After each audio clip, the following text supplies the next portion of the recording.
Never even knew that my ancestors had already paved the way for me, already gave me the rule book. I just had to go look for it.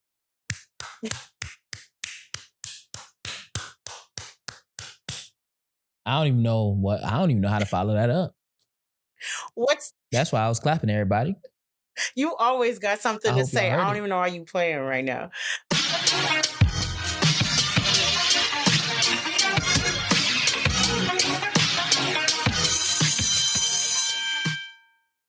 For all the liberated souls and the ones in the back, welcome to another rendition of Off The Syllabus, the Liberated Dreams podcast, to which we teach, and y'all teach too, because there ain't no hierarchy around here. So we learn together. This is a community of practice. This is a community of conversation. This is a community of liberation. I am Dev, one half of the hosting core of this great show. And then we also have... Hey y'all, it's Miss Cam. We got Cam. And this show is executively produced by Cam herself. And, you know, we was talking, because we always have our check-in before the show. So, you know, it warms us up in whatever the case. But Cam thought that I was just going to throw her to the wolves and say, all right, Cam, you got it. For those listening, I got my hands crossed and I'm just looking at the computer. But I wasn't. And then I had to talk to Cam in my restorative voice, which we'll talk about next week. Because we'll talk about next week in next class, because that show is about restorative practices and stuff like that. But I had to get a little restorative on her because she thought that I was going to throw her to the wolves. And just because I said, like, you leading the charge this week, she got a little nervous. I can't help it, y'all. My trauma response with Dev is just, it shows up in ways that I don't anticipate. I told y'all. That is true. He's a stern fister. Oh, that don't sound right. Yeah, he leads. Wow. Wow. Wow. Oh, okay. He leads with a iron fist. So I just be nervous sometimes, y'all. I never know what to expect. So yeah, I mean, I am that person. I am that leader. I am that friend that'll just put your name on and then I'll say, I'll see you there. With Cam though, I have to write it down.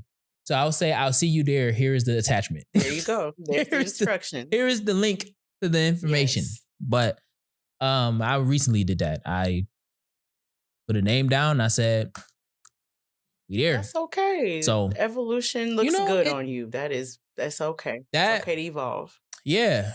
And I mean, we should be curating our circles in a way to where you can do that. And the people who you're doing that with, meaning like putting them, if you choose to put somebody down because you see an opportunity and you feel like they can help or benefit from that opportunity, or just be in a community and say, I eat, you eat, your circle should be able to, say, I bet, or say, that's cool, but I had something planned, but just, keep on doing that because I appreciate the thought. You know what I'm saying? So yeah, I do that with my peoples. So if I don't do that with you, you're not my peoples. That's all. That's it. So tell us, Cam. Just simplified, just traumatizing people. Mm-hmm.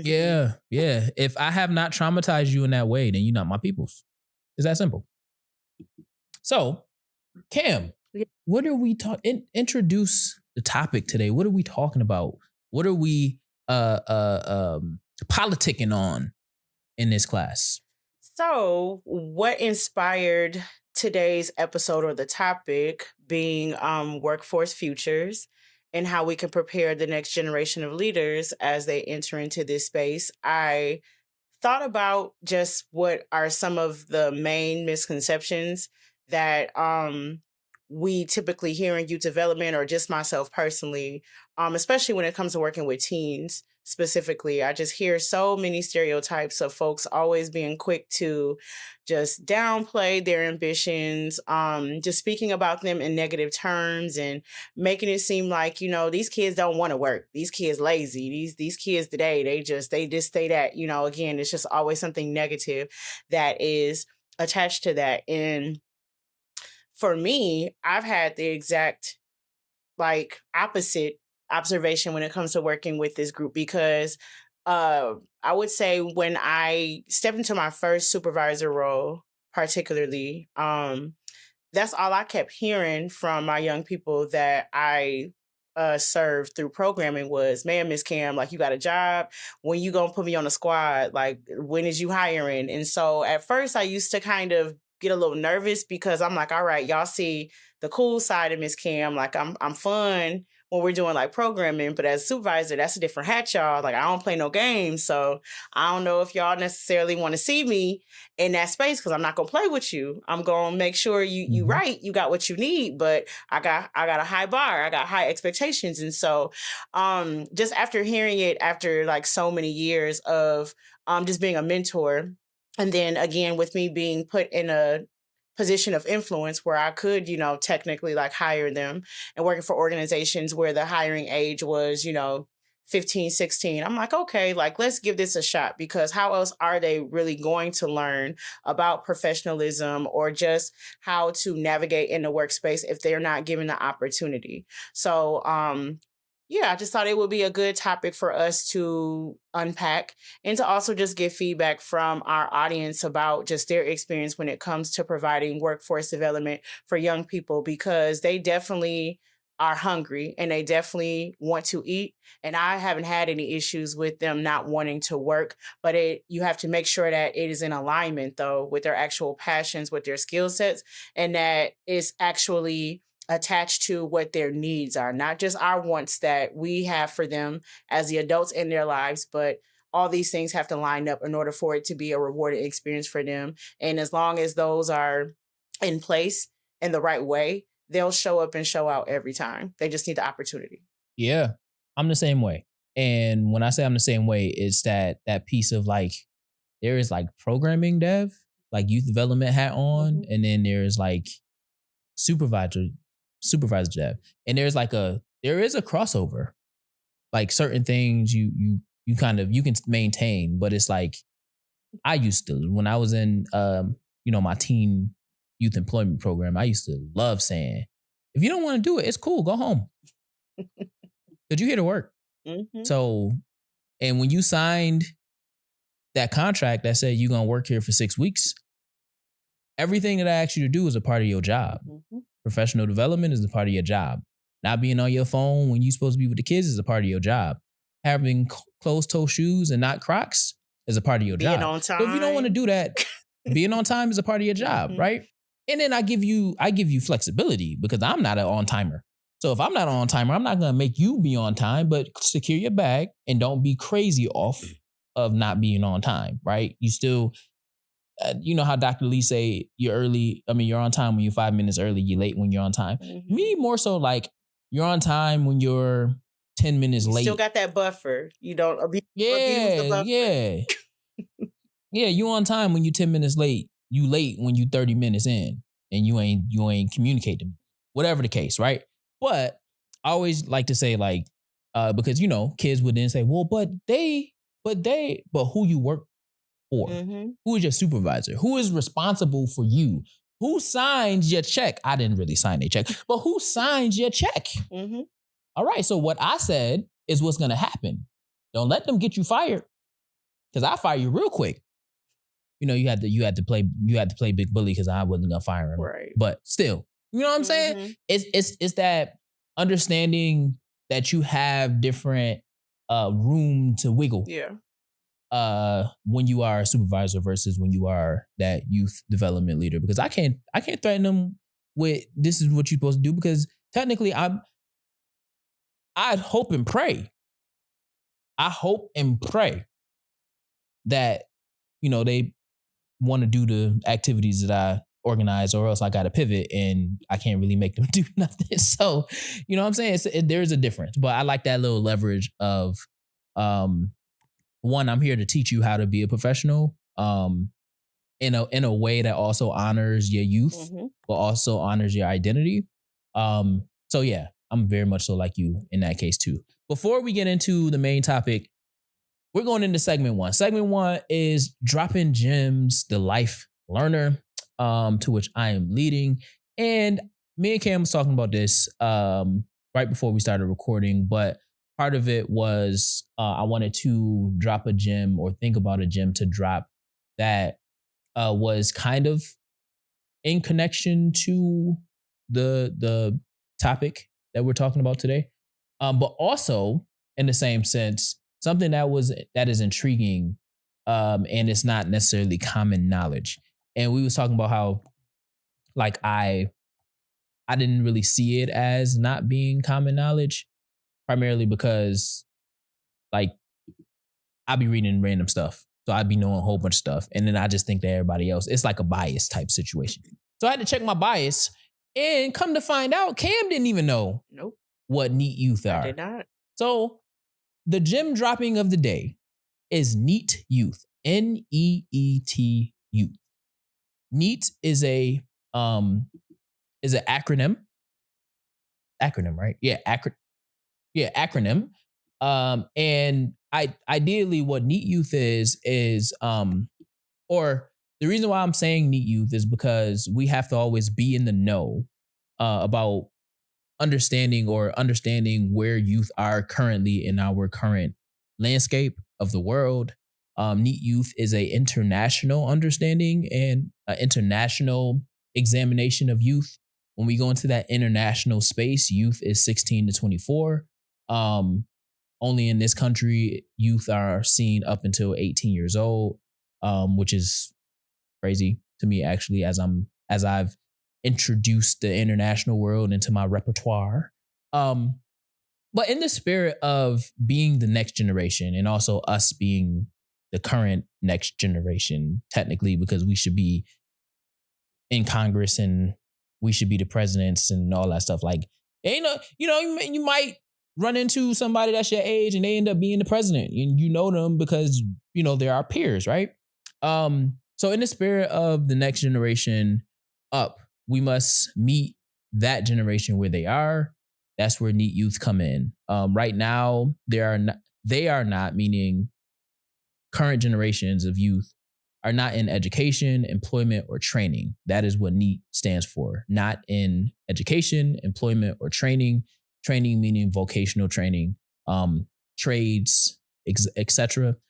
This means that they have to figure out, or we have to figure out where the gap is and fill it with the thickest concrete possible. And that's where this conversation comes in today. We have to use co-created strategies alongside youth in order, with their voices at the table, in order to figure out what the concrete is the thickest to fill this gap with. Because the only way that we fix this problem is through co-creation, but then also level setting. Because part of that neat youth generation of youth, they also believe that a living wage is, some of them believe that a living wage is $600,000 a year. Now, that is a livable wage, but I'm talking about livable wage as in you just graduated high school and you think your first salary is $600,000 a year. Where? Right. When? How? You don't even know how to wipe your butt yet. Facts. So it's that, just like I was telling the boys at the Rise Teen Summit, y'all are almost adults. Y'all not adults yet because y'all going back to mama house. You know what I'm saying? Y'all not taking care of yourselves yet. Y'all don't even know how to get to open enrollment. Y'all don't even know what open enrollment is. Mm-hmm. Y'all don't even know what Obamacare is, the Affordable Care Act. Y'all don't know. Y'all not thinking about that right now. So y'all are almost adults, which is okay. But how do we take that generation and ensure that they have the necessary understanding that coming out of even college, you're not making $600,000 a year? Most people go a lifetime and never reach that type of salary, because we have a bunch of leaders who sit in those seats until they die, literally, right? So Today's gym is all about being present, being current, and planning for a better, more sustainable tomorrow led by our youth and guided by us as the new leaders and decision makers within the community today. We can't do this work without our youth at the table. So I thought that Neat Youth would be a great gym dropper because a lot of our kids are not in education, employment, or training. And we want to make sure as we are developing our own businesses, we are developing community organizations, et cetera, that we are creating pathways to careers, to colleges, or from colleges into career, so that we are landing talent where talent is needed. And then we're retiring people that don't need to be in these seats no more, because that's how we continue the cycle of getting people out of here that don't need to be out of here, but also giving back to the economy in ways that is beneficial. We cannot give back to the economy if our youth are not in education, employment, or training. So that is the gym drop of the day. I'm getting good at that. I'm getting good at that. Ooh. Man, that I appreciate how you were able to simplify that, Dev, and just I feel like whenever like you do the gym dropping um segment, that I'm always able to connect the dots, even like to myself, like, oh, okay. Like while you was just talking right now, I'm like, let me find out I've been serving Neat Youth this whole time. So I think that obviously, like per usual, like you're going in the right direction and hitting the nail on the head when it comes to just the additional support and resources that our young people need. And as you were speaking about co-creation, I think that was like the perfect segue into like our first topic, which is how teens are thinking about what work is worth, or just the fact that just the current generation, being Gen Z and Alpha, are totally approaching this thing way different than even us as millennials and generations that came before us. And as I was producing this episode and was getting Mm-hmm. all of our Executively. as I was getting all of our resources together, there were so many interesting stats that I came across, just cool articles, and a video that you'll see that are accessible under this episode. And the where I want to start at is with the article that was titled Teens Future Plans.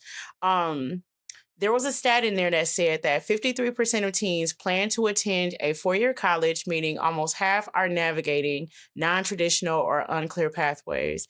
And another stat to follow that up is that 18% of teens are saying that they're unsure of what comes after high school. And that was so alarming for me to see that in terms of data, because it definitely, I feel, matches up with just the current temperament that I see in the young people that I serve. One of my areas of expertise being providing college career readiness support has been, and I talked about this a little bit in previous episodes, where my journey as a youth development professional started out as me being a mentor. And so me being just very kind of like straight laced, and I'm like, okay, like how are we going to get you graduated from high school? And then how are we going to get you to the next step, which is college, boom, boom, boom, very cookie cutter. But I learned very quickly, like, oh no, I have to throw like this approach out of the window, and I can still apply that to some teens where that is their desire. But for a majority of them, that's not cutting it, because their desires are not to necessarily go to college. And so from there, I started learning how like utilizing my programming could be like a vehicle of not only providing them with exposure to things that they normally don't have access to, or just having interactions with professionals that are working in fields that they never would have thought of seeing themselves in that. But just also trying to figure out, like I said earlier in the episode, in the meantime, how to still help them still transition into the workforce to a point to where like you may not know what your end game is going to be, or may not even be fully passionate or connected to the little part-time work that you're doing right now, but how can you still use that as a learning opportunity, so that way you could still be showing up as your best self, and you could still be gaining transferable skills that you're going to be able to take with you wherever you go. That could be your next job. That can be if you go off to college. That could be if it's a trade program. Even if you start your own business and you want to be your own boss and be an entrepreneur, there's certain key skills that you have to be able to obtain in order to be successful in any one of these fields. So I think that one of the programs where I was able to like truly understand how to approach this and create like a model was one that I did in my past role, where it was specifically workforce development that was provided for Black and Brown young men. As we know, I don't care where your community is at, whether it's rural, metropolitan, whatever the case may be. When you look at your major organizations, businesses, companies that are in your communities, and especially when you look at the leadership and what that looks like, when it's like the president, CEO, C-suite, the corporate people that are serving alongside of them, it's not many people of color. But especially, Mm-hmm. not only is it not people of color, but it's not men. You're not seeing Black and brown men.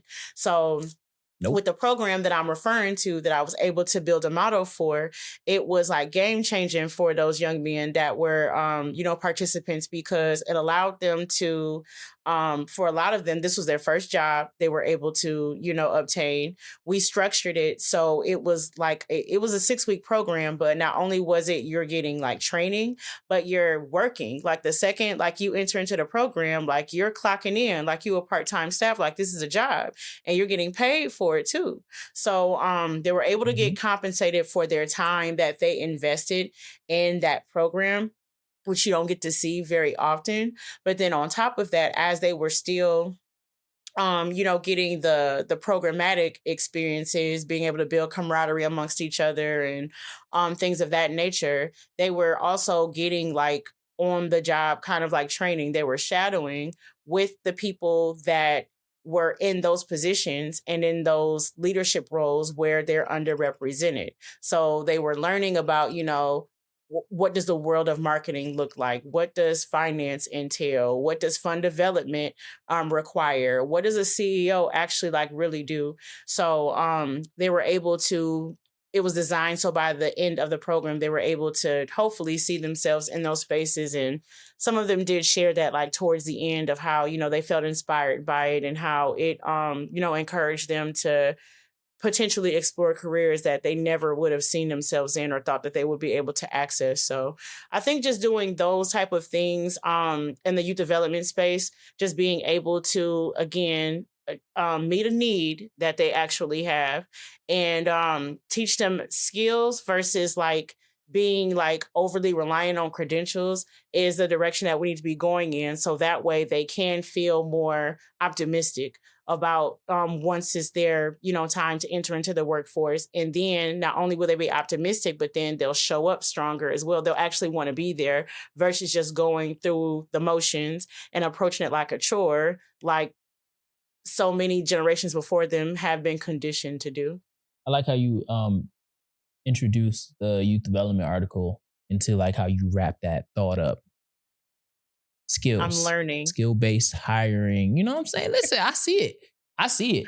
And it's amazing. And I think that you hit it right on the head in terms of like hiring based off of skill and then using and then keep when you're doing the programming also acknowledging that you can't be a one size fits all approach, or you can't use a one size fits all approach when we're talking about um employment, career development, even college, right? One of the things that I've always recognized in my youth development journey is I will never push a youth um, directly to college, because college is not for everybody. Mhm. And I'll hold steady to that. I think college, me personally, I actually think that we should not go to college straight out of high school unless you 100% know what you're doing and where you're going because of internships and stuff that you've had or you've engaged Which in. is not Because we normally the waste. case. Teens don't know Correct. that. Correct. Right. Or that's the case for like a upper echelon, Hmm. the bourgeoisie, right? The privileged kids. The privileged. Um and the reason why I say that is because we often tell black kids to go to college because that's the right way, and they leave college with loads of debt. And as I was telling Cam before we got on this call, the Department of Education was hitting my account like it was a drive-by. And it was crazy. I still feel it. I feel it in my soul, and I'm glad that I got SoFi Bank to be monitoring my credit because I handled that immediately. And it still don't make sense as to why, but now this is me as a 31-year-old person who understands this process. And as I communicated on the call, this has never happened to me to where you hit my account like this, right? Now imagine you 21 years old, 22 years old, just graduated with your bachelor's, and you can't find a job because the economy is trash. That's I was happening going right to say, now. which is very likely because that is the reality Yes. of what we're dealing with in our world right now, for sure. Yeah. So, and you take like a nursing degree, right? One that's been deprofessionalized, but that's a whole nother conversation. Just so But crazy. So great. right. Why would I, as a hiring manager, take a fresh out of school nurse when I can take an experienced nurse and I can cap the pay? You know what I'm saying? So now I'm competing with people that's already been in the industry, and you know what I'm saying? So it's a lot of different things. And I think one of the things when I keynoted DEI Day, 2 years ago in Richmond, Virginia, at a conference, one of the things I said is eventually we will have to understand that DEI has nothing to do with your credentials and has everything to do with seeing the person as a human. And the sooner we can start to hire people based off of how they show up as human beings is the sooner that we can get rid of this idea or concept of DEI being attached to race and gender and all these different things. Because when you really look into DEI, Black and brown people are still not the people who benefit the most from DEI policies. Matter of fact, this is going to be a recess thing. But matter of fact, white men are the ones that are actually being most affected by the absence of DEI right now, statistically proven. I digress. One of the things that I connected with when you were kind of explaining and going through the thought process of how you created that program for those boys to just explore is I was a part of that program one of them days, one of them weeks, The last finale, week of the program. The the finale. culmination of it.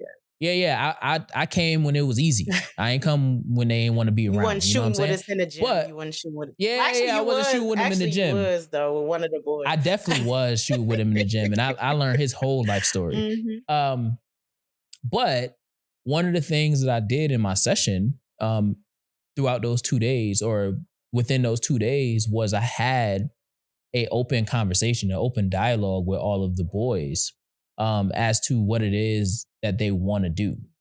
I actually have a lesson plan that I created for that particular session. And the idea is for boys to ideate, think big and dream big out loud as to what it is that they want to do. And the goal of that type of programming is not to say you can't be the next LeBron James or Kobe Bryant or Tom Brady or whatever the case, because there will be people that want to be, the next musician, artist, or athlete. The goal is to pinpoint the skill and discipline needed to reach those heights. So I'm not focused on the end destination because as an adult, I know that will change as you grow and mature. I'm focused on the skill that you need in order to get to that upper echelon, whatever that may be. The discipline. So I like one of the boys was like, yeah, I want to be, I'm just gonna say athlete. I was like, okay, so what was the last thing you did that helped you get to that? What skills are you building to get there? My boy said nothing. I was like, and then I think he was sleepy. I don't know how we got on it, but he ended up like saying that he was up playing the game until like 3 a.m. I was like, well, how you want to be the next LeBron? You think LeBron up in his house playing the game until 3 a.m.? No self-control, just no schedule. LeBron probably getting up at 3 a.m. to get ready for his 5 a.m. workout and then 7 a.m. Mhm. practice, and then 12 p.m. workout again before he had to go pick the kids up. So, or kid now because his oldest two, but back in the day.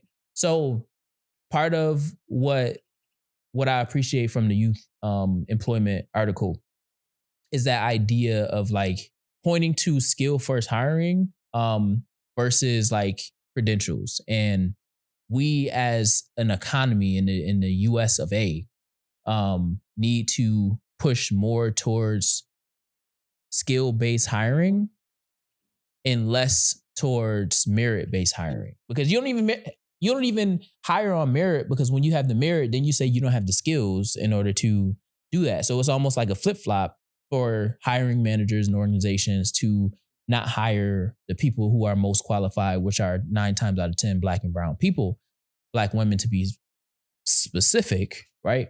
So as we are engaging in this teen space, I think that exploration that you created in that program and took those boys on are the most important pieces to breaking down this new reality of neat youth. Because within that programming, you're having conversations about salaries, you're having conversations about these jobs, and you're also seeing that, oh wait, I own a a camera, so um I can actually start doing marketing stuff. Mhm. Now, that might turn into entrepreneurship. Who Or can knows? start making But flyers for some of your friends' events, like yeah, yeah. yeah, all of that goes into pushing them towards training, education, or employment in some way, shape, or form. And I think as we continue to have these conversations and we continue to think through what our youth need right now in this like workforce development space, um, they have to be present, but then two, we have to divorce the old timer baby boomer concept, Gen X Mhm. in some cases, concept of these kids are going to be at these organizations for 20 plus years. Mhm. You lucky to have them for 2 Exactly. in this current day and age. Mhm. I feel like even just with the millennials, like we are like right in the middle to where we even have gotten the light bulb that's gone off, like sooner. Like, wait a minute, like the math not mathing and it's not in alignment with my passion or I'm not happy. So yeah, it's time to explore my options. But to what you said, I think the best way to sum it up is that at the end of the day, we have to make sure that we are giving our youth the tools in order for them to be able to build. We always want to put this expectation and dangle it over their heads and like low key scare them, like, oh, y'all gonna be taking care of us someday, like y'all tomorrow's leaders. But shame on us for not preparing them and showing them how that could look, how they can make it uniquely their own. It starts with us. It starts with the willingness of executive leaderships to create those pathways within their organizations. Mhm. If it doesn't start there, it ain't gonna happen. And it don't matter how many people on the front line um wants to do it, because at the end of the day, if that CEO doesn't sign off on it and create the pathway or even tell his staff this is what's happening and there's no turning back, then it's never gonna happen. So CEOs out there, you listening, Mhm. hit us up. We have the blueprint. Yes. Cam CEOs has the or blueprint. decision makers, whoever's making the Mm-hmm. decisions, holler at VPs, us. executive directors, Mhm. because depending on the size of your organization, the executive director is the CEO or whatever the case. But we have to create these exploratory opportunities in order for our youth to really see themselves in some of these career pathways, whether it's a traditional or non-traditional path. As long as they see themselves somewhere down the line, that's what matters. And that's kind of what I was getting at in terms of when I said that I never push my youth or tell my youth that they have to go to college right after high school. Because sometimes when you are on the journey of just working, you find clarity on the things that you like to do, which then makes it a little bit easier to study something in college. or find that thing that you will want to study. Mhm. And if you want to go to college right after high school, I would say go for something that you are truly just passionate for, Mhm. hobby type passionate, Yep. because that's going to get you through those 4 years. And then that 4 year degree will then be, hey, I know how to type an email and follow processes. Be a team I got 4 years to player, prove it. like, yeah. Yep. Team player, real baseline stuff. And then if you choose to do your master's or doctoral level, now you get to really niche down on what it is that you really want to do. Now, again, that is subjective or contingent on what pathway. If you know you want to be a lawyer, take them pre-law classes in undergrad.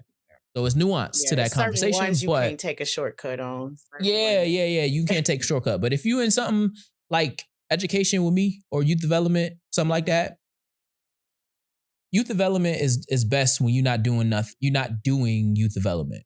Youth development is baked into the activity. Mhm. So youth development is way better when you have other passions that you bring into space and program around that. Agreed. So you want to build those um, auxiliary skill sets and things of that nature, because that's what's going to keep the kids around. They want to know how to work that $6,000 camera. They don't want to sit there and learn about their feelings. But picking up that $6,000 camera, they might do a piece on learning about their feelings. You see what I The did there? medicine and the You see what I candy. did The there? So, medicine and the candy. yep, yep. Yeah. So with that, segment 2 is recess. Segment 2 is always recess, where we take a break from the heavy talk, the super educational talk, or whatever it is that y'all feel. We take a break from class. This is your time to go and get a bathroom break, go get a drink of water, go get some food as you're listening or as you're watching, and listen to something that really has nothing to do or something to do, but it's just not tied to the executive producer's thought process of the show. Cam, you got anything for recess today? Um, Anything? Anything you just came across in this week or last week and was like, that's interesting.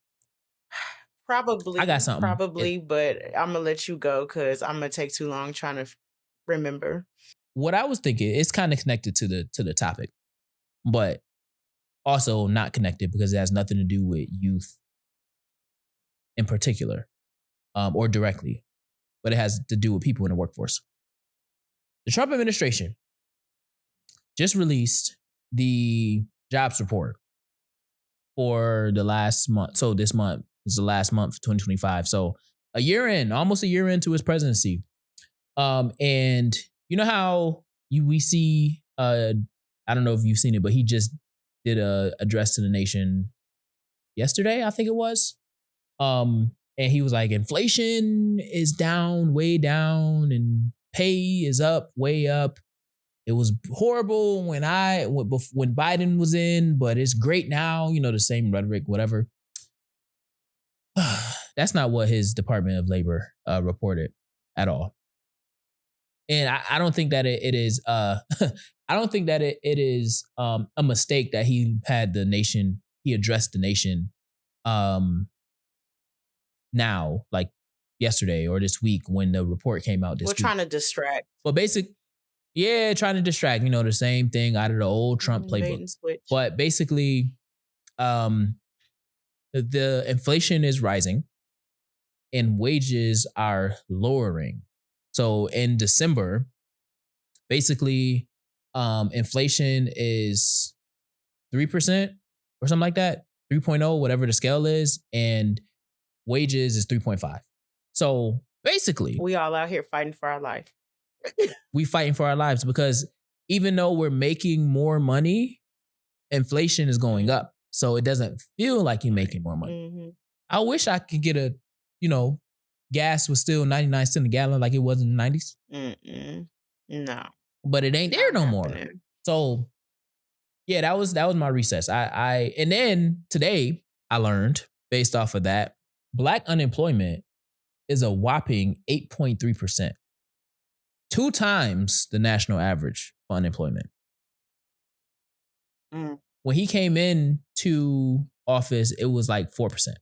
I'm curious to know the demographic breakdown of that, because just so many articles have been circulating about the rise in unemployment with Black women. And just earlier this year, um, the numbers were as high as like 300,000. So, I seen that. hmm Uh, and I'm a product I of don't it. know I'm the. I'm an entrepreneur now. I'm a part of that 300 K. So Yeah. I don't know what it sure. is, No, I'm just saying that out loud so I can do my but homework and I can see. 8.3% is It's crazy. insane. Like 8 points, and white and Asian is under 4% unemployment. Mm. You can't make this stuff up. That's all I got to say. You can't make it up. Mhm. You can't make it up. Mm, mm, mm. Can't make it up. Well, that was recess. I just wanted to give y'all some of that for the adults as you was just, getting your snacky snacks and all that stuff, you know what I'm saying? Because in class won't confine you to the seat. You can walk around for all I care. Go ahead and pace. As long as you getting to work, you getting this work in, that's all that matters. But Mm, mm, mm. that is the recess mention of the day. As you, Back to our regular schedule as you program. just dropped the bomb and just passed baton, and back to you, Cam. And back to you, Cam. Yeah, wow. That, like I said 2 seconds ago, and I'm gonna say it again, is insane that that's our reality in the world that we have to live in right now. And it becomes so daunting sometimes with trying to keep up with current events, because it's like you feel hopeless. Like, and is what I'm doing enough? Is it making an impact? Like, does it even matter? Because at the end of the day, the powers that be are just going to do what they want to do anyway. So I like to take breaks from reality sometimes, even though I'm still rooted in it. But I like to draw back to the past a lot, because I'm like, I know that this is not necessarily our first time maybe even dealing with these type of conditions, or even just a topic that we're speaking about today, youth employment. That didn't just come about here in the past like 5-10 years. This has been a national conversation for, well before we even were thought of, or before we even put our hats in the youth development field. And so I feel like I'm unofficially becoming like the history teacher, because there was another episode where I talked about historical aspects of the topic that we were talking about. But for me, another approach that I take with the work that I do is I like to think outside of the box and be as innovative as possible. But at the same time, I like to go back to our roots, or just the foundation of how things started, because I think that that's where we overcomplicate things a lot in this field, Sankofa. is trying to reinvent the wheel. And so doing the research for this episode, I'm like, oh man, came across the YouTube video that we've shared. And so I thought that it was just a cool way to bring this full circle and to just affirm, just what we're talking about in the work that we're all doing, like in this field, especially as it relates to the workforce development for, the youth that we're serving. But I don't know who all is familiar with Marion Barry. I actually, before doing this research, had very limited knowledge. I didn't realize until I kind of dove into the documentary. Then, of course, I started looking up additional articles, looked up Wikipedia, which I know that's not fully credible, but it can still give you some, accurate details. But my knowledge of Marion Barry was more so around the time where he had his, fall from grace, when he was in the headlines for, his extracurricular activities when he was the mayor of DC. And so I didn't know, though, that aside from that, his rich legacy that he left, not only like just in the Black community, but specifically to the community of DC. So he, again, was a former mayor of DC. And I guess he was the first elected mayor, which I didn't know prior to doing this research. And even prior to him being in that role, he served on the city council. But before that, he was on school board. He was a school board president. So he was just very community oriented naturally when he moved to that area. I think originally he's from like down south somewhere, maybe like Memphis, something like that. But while he was basically in DC and basically finding his way in local government there.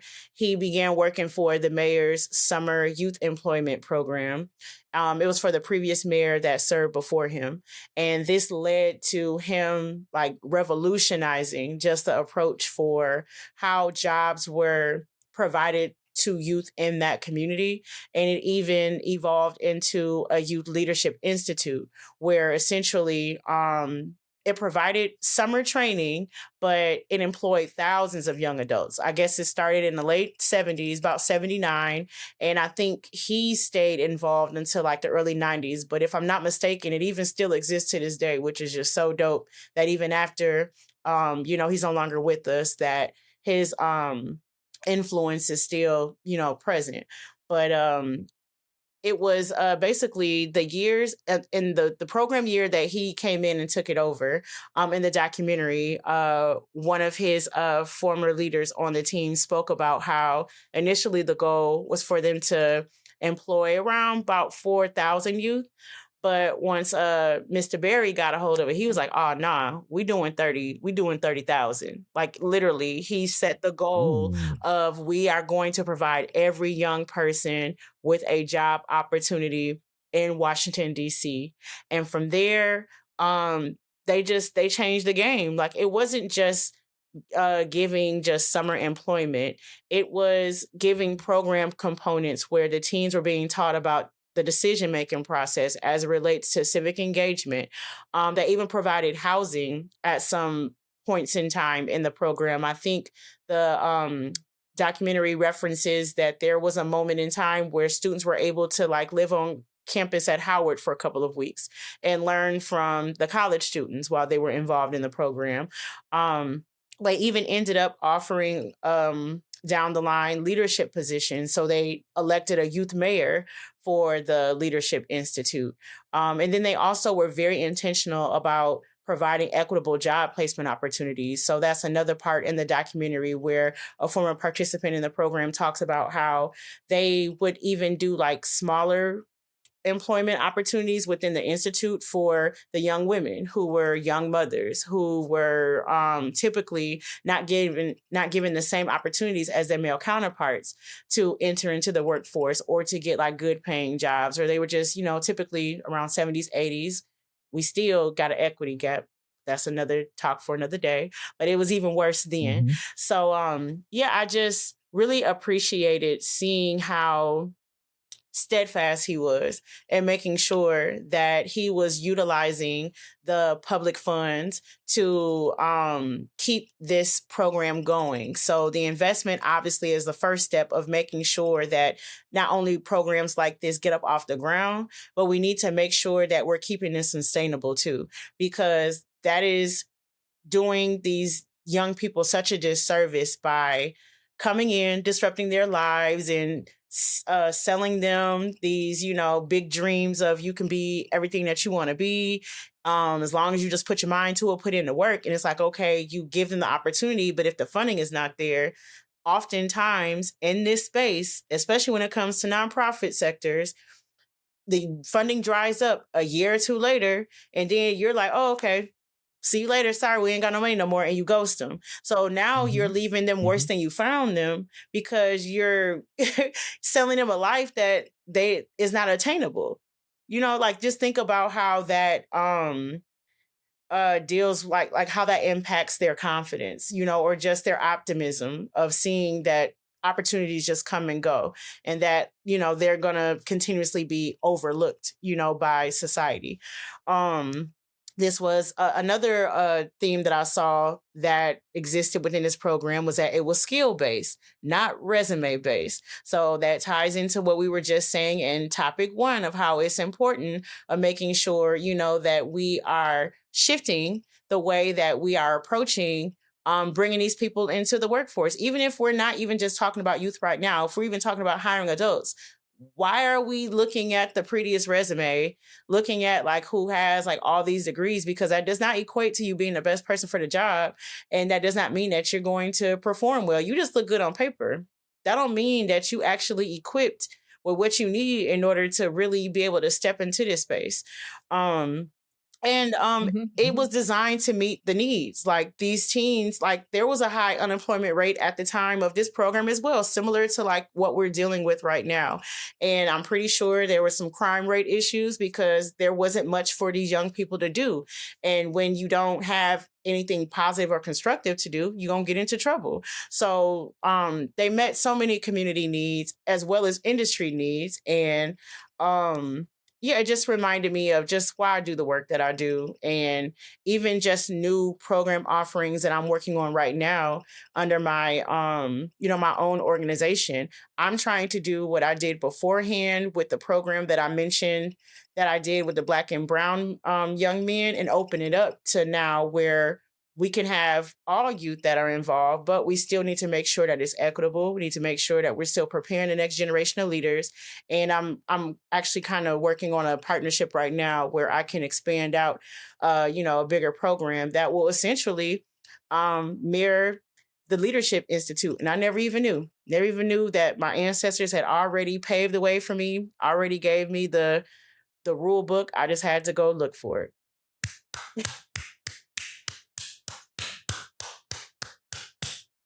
I don't even know how to follow that up. What's That's why I was clapping everybody. You always got I something to hope y'all say. I heard don't it. even know why you playing right now. Like Listen, you just said all of that beautifully. Beautifully. We gotta celebrate you, Cam. We gotta celebrate you. appreciate it. I like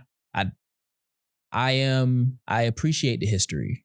One of the things I was thinking about is like we always create what we need and it's never sustained Mhm, and at the level that we created it, mhm, right? That's Chocolate City. DC is Chocolate mhm, City. Um Marion is a black mhm, man. The first black mayor, mhm, first mayor, period. He just so happened to be blackety black black. You know what I'm saying? And he created something in 1979 that we're talking about needs to be present now mhm. in 2025, almost 26. For those of you listening, I know you're hearing this in 26, but we recorded in 25. But he created a program that has the foundation to what we need currently. Mhm, So why wasn't that thing maintained? It wasn't maintained because through different leadership, you get different priorities. And then also everybody don't believe that skill-based and not resume-based hiring is something that is sustainable because we're all human. So we all come into this space with our different varying beliefs and traditions and practices and all these different things. But I always when participating in Sankofa and looking back to the past in order to bring something forward, it's always interesting that we see things in the past that we're trying to bring forward that already happened in the past because it didn't happen. But at some point along the timeline of life, somebody decided that wasn't necessary. So now we don't have it anymore. But then our people already did it. And Man, did that it be pissing and me did it off. well. That's Like, that's the really? gag for me. And then He added 4 zeros. the first year He added came through four the gate zeros. swinging. And my question, that's a very good one that you just posed, Dev, about the maintenance of it. And so, like I said earlier, I believe it's still going. Because I'm invested. Oh, summer youth employment Yeah, so programs. I'm Yeah. invested. So I'm still learning about how expansive this is. But the question that popped up in my mind was, why was this not duplicated more throughout the nation? And I've heard of references in other areas where there's summer youth employment programs. So I'm not trying to take away from people that are still attempting to do this work, but they not coming at this level. They're not having the leadership built in like that. Like, and it's not being done specifically for youth of color, not to this magnitude. And if anybody that's listening knows of that, please let me know. But I'm gonna tag you in, Dev. You must got an opposing argument. I mean, nah, but I guess this is my time. Everybody roll out the red carpet, because this is my time to shine as I come from a city Mhm. who has a summer youth employment program. And it used to be called the SOUP program, which is Summer of Mhm. Opportunity program, Mhm. where it was youth based.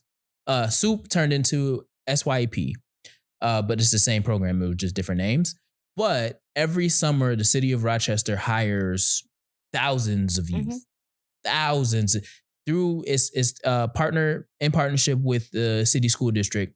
When applications open, uh, all counselors at high schools receive the application, and they're supposed to disseminate the information to their youth, their high schoolers, who are all uh, able, willing, and have their work permit Mhm.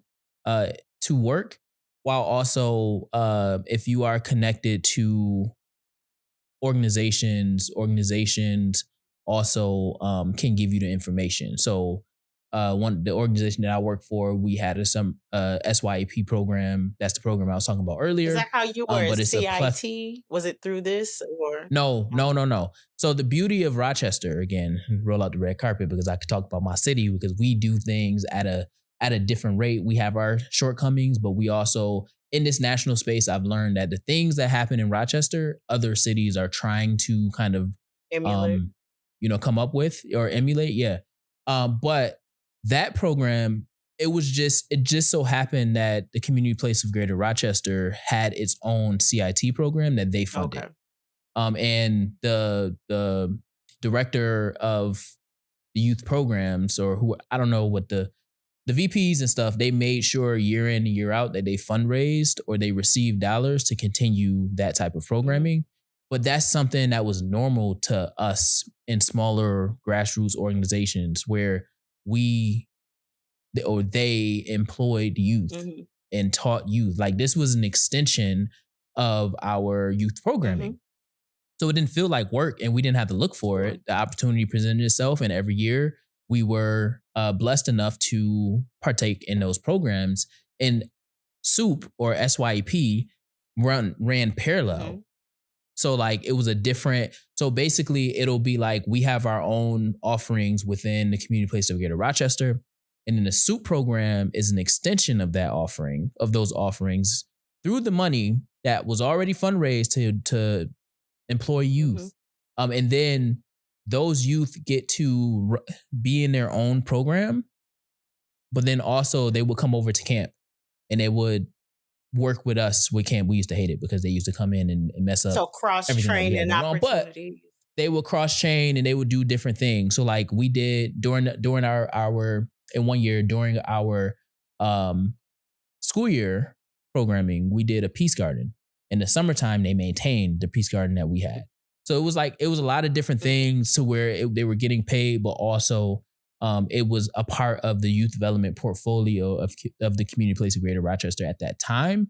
But Okay, I Rochester. can say Okay. that the city of Rochester every year invests millions of dollars, I would assume, hundreds of thousands of Sure. dollars into youth to be employed throughout the summer for at least 8 weeks Mhm. at different Mhm. organizations. I actually was just talking to one of the organizations called Rock the Future in Rochester this past weekend.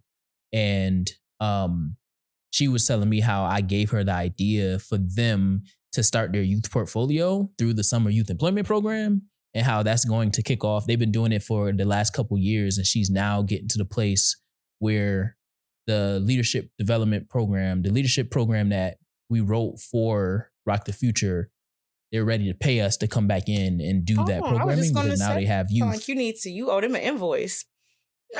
Oh yeah, yeah, yeah. So she was like, "Yo, we ready." It's just Mhm. it had to go slow, but she was talking about how Black woman.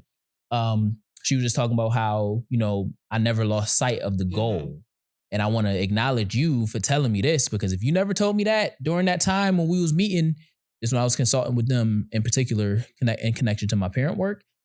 I told them like, "Yo, if y'all don't got youth, just do the summer youth employment program, and the city will send you youth every summer. Mhm. All you need to do is find the money to front the first year." Mhm. And then just keep it. in your budget, because the way that, I mean, you know how government dollars work. You gotta Very front the aware. money first, and then Reimbursement. you know, then you get reimbursed. So yeah, that's all I was gonna say in I'm terms of that, not because I I'm do not mad at have, it. Go get it, Rochester. I'm glad that, y'all out yeah, here. but a red carpet. Let me roll the red carpet back Yeah, up. that's You know what I'm that's saying? I did it. that's dope. And that's why Yeah, I gave the disclaimer that I ain't trying to shut yeah. down work that people is already doing. Even here in my hometown, we have a youth employment program through one of the agencies I used to work for. And so typically they're known as in our community, like most teens' first job. So people are definitely trying to fill the gap and they are in their unique way, but I'm still going to stand on what I said, where I don't think that it's still at the level of the Marion Barry Leadership Institute. Because I it's Oh the no. civic engagement piece that always catches my eye, because that's another, one of my areas. So I just again just love the blueprint that is left for us to learn from, but also just build off of. So I'm definitely going to continue to research so I can have components of that in, Pull from it. yeah, in my work development things Yeah, that I'm pull working from on. it. Yeah. Sankofa. We Sorry, heard you the I had first to time. We got you. I had to throw that in there. I had to throw that in We there. understand That's what it's SLA. all about. SLA, we get it. That's what it's all We get about. it. Sankofa leadership out here. That's what I'm talking about. What I will say though, that I thought was interesting in the data, um, is it's so, I don't know if it's youth of color or what, but I always thought that it was interesting. I don't know where that, because and okay, here we go. That out of the net score of 36%. So let's just say out of 100% of youth, 36% of them look forward, or I'm sorry, 30% of them look forward to having children. I thought that was interesting because, and then out of that 30%, 21 believe that it was very important, while 10, which I would assume that's supposed to be 9, um, but 9 seen it as extremely important. Mm. Now, then it has 14. So of the 36% that I said, that first one, 22 youth believe that it was very important to get married. And then 14% of that 36% believe that it was extremely important to get married. And these are teens ages 13 to 17. Mm. Now, the reason why I thought that was super, super, super interesting and important to point out as we are having this conversation is that why on God's green earth,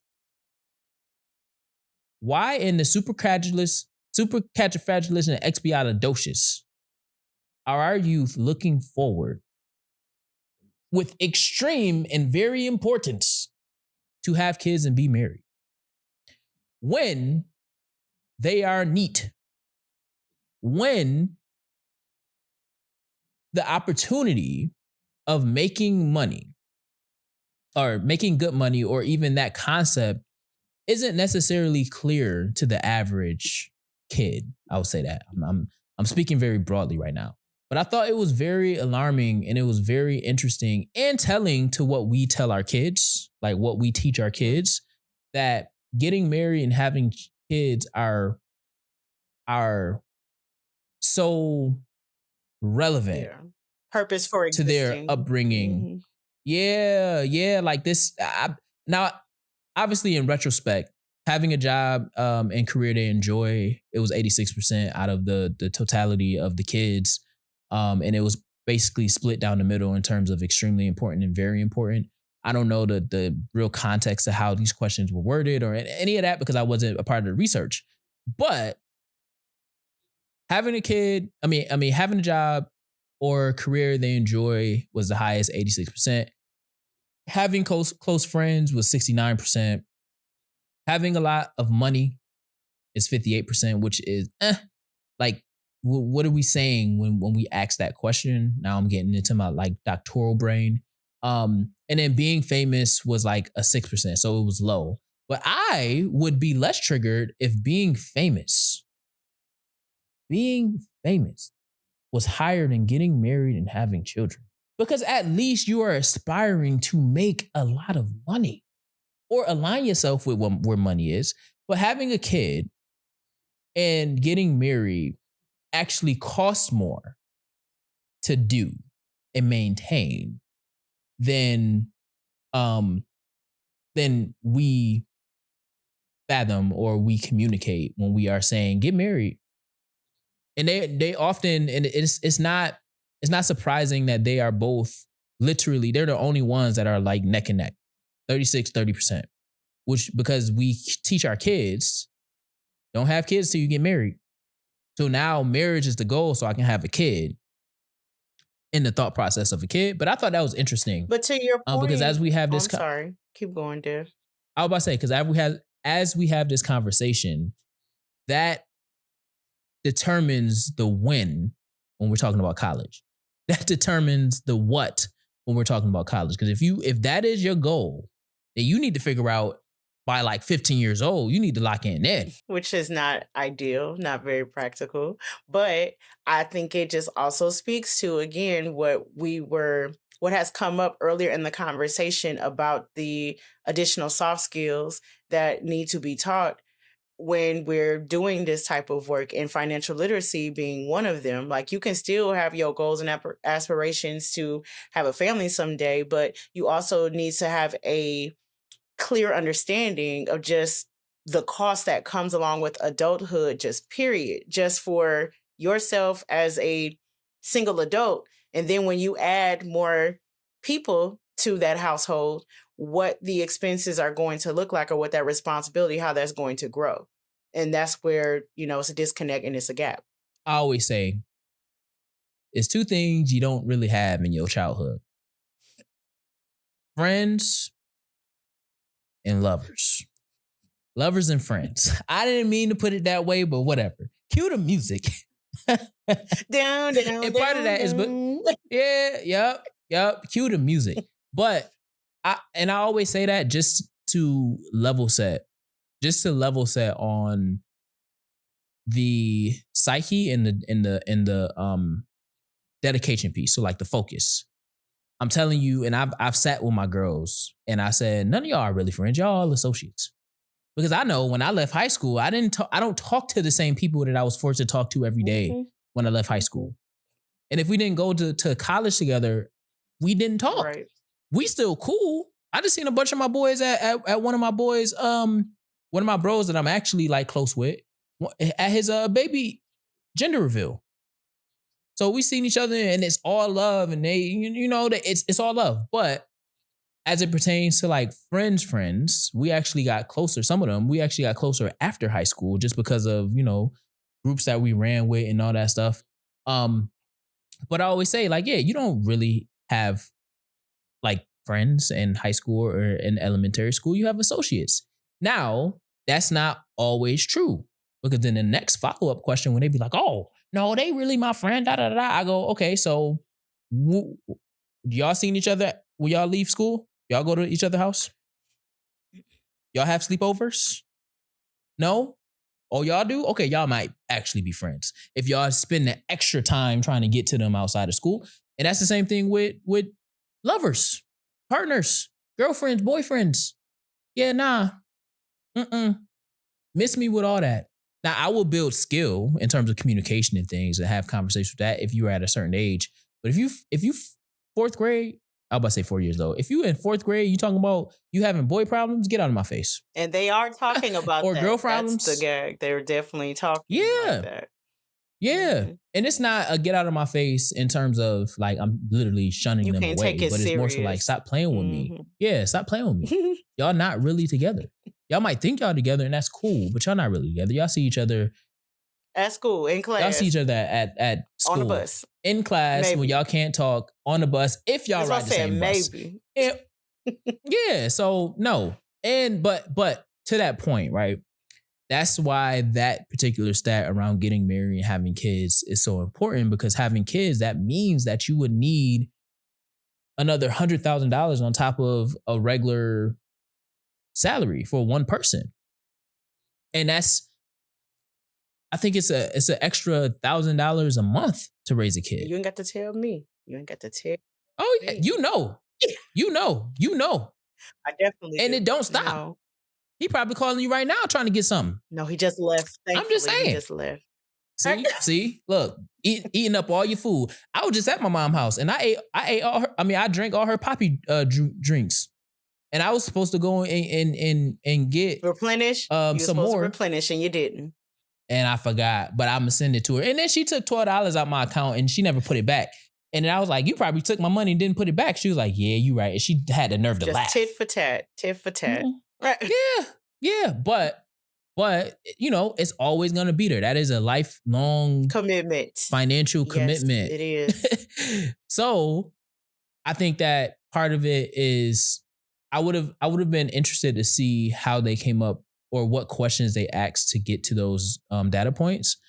And then also, I don't know if was it a demographic for those in that article, or was it just all youth 13 to 17? Which article? The new research? It was the future plans, teens' future plans and goals. If so, it didn't jump out at me. Yeah, because I read this article and I didn't see that it was like broken down. It's just talking about teens in general. So it's super interesting though that our teens are that interested. Because I would assume it's other questions I was asked, but that interested in being married and having kids. Yeah, so, I think one of the correlations from that article I put here in my notes was that Black and brown teens are more likely to prioritize earning potential, reflecting economic realities, not lack of ambition. But again, I don't recall of there being really isolated examples though of given demographics. But yeah, well, I don't desire, and I don't think it's cute when kids play like they, or when they aspire to be a parent. I mean, but true, I don't even aspire to be a parent. I want to be a parent, but I don't aspire to do that nonsense. Right, but like we know this, Jeff, from being in the field, that it is not uncommon for these youth to become a product of their environment and for a lot of generational things to be passed down.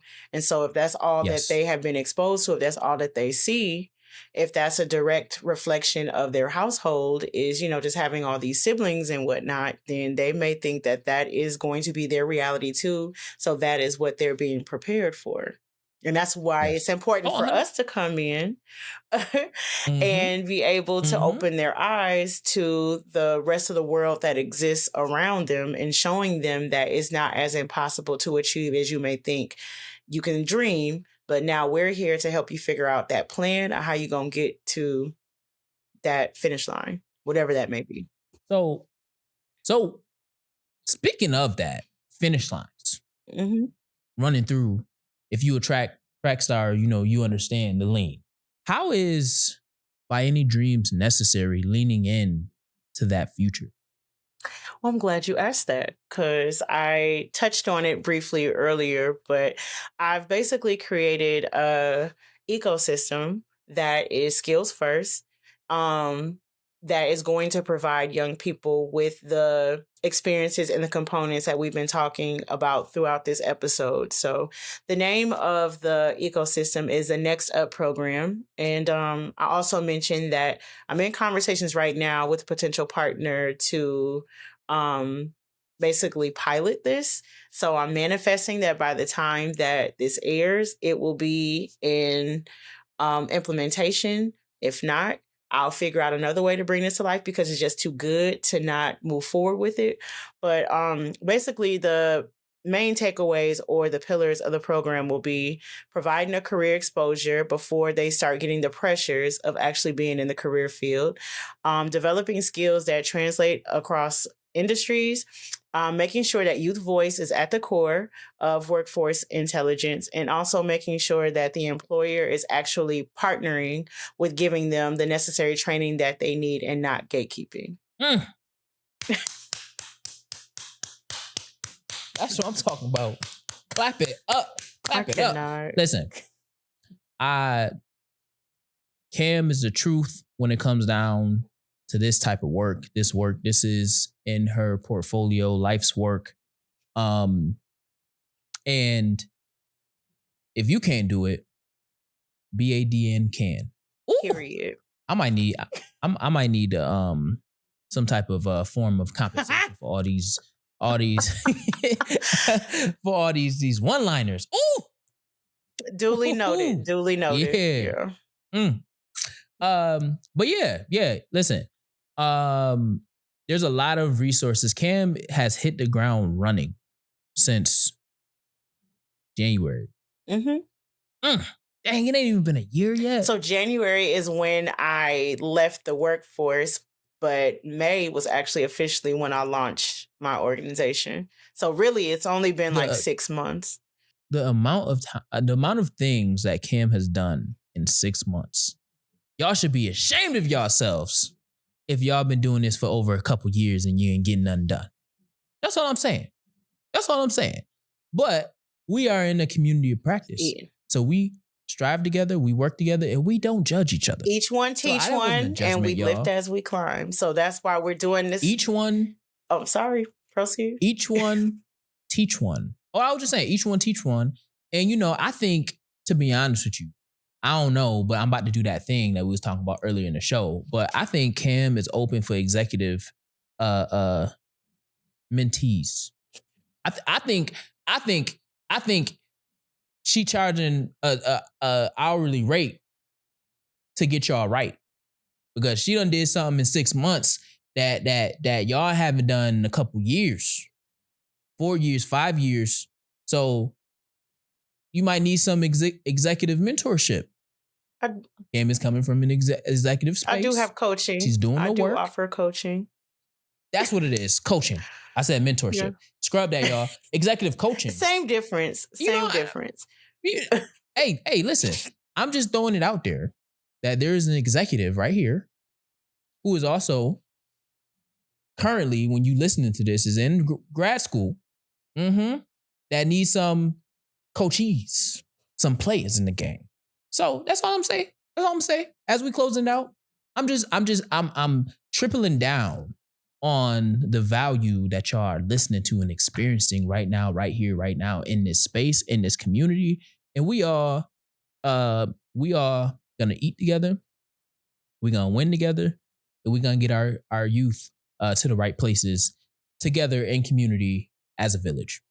And we're gonna learn. Take it away, Cam. We're gonna learn together too with this curriculum. We're gonna learn together. Take it away, Cam. Close us out, Cam.